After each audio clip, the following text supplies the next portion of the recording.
Kenya Sun மாதிரின்னு சொல்லுவேன். அப்புறம் தான் லப்பர் பந்து படம் வந்தது.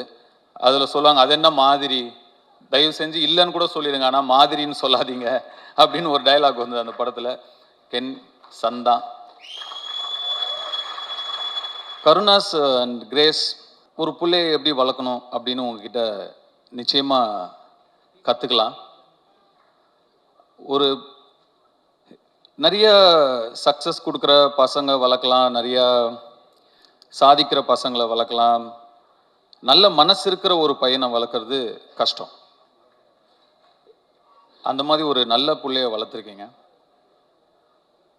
ஒரு நல்ல பிள்ளையா வளர்ந்தா மட்டும் இல்லாமல்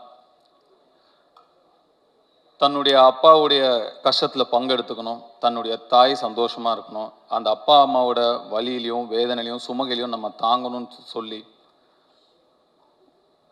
டக்குன்னு அந்த குடும்ப பொறுப்பை எடுத்துக்கணும்னு நினைக்கிற அந்த மனசு நீங்கள் வளர்த்த வளர்ப்பில் தான் வந்திருக்கு.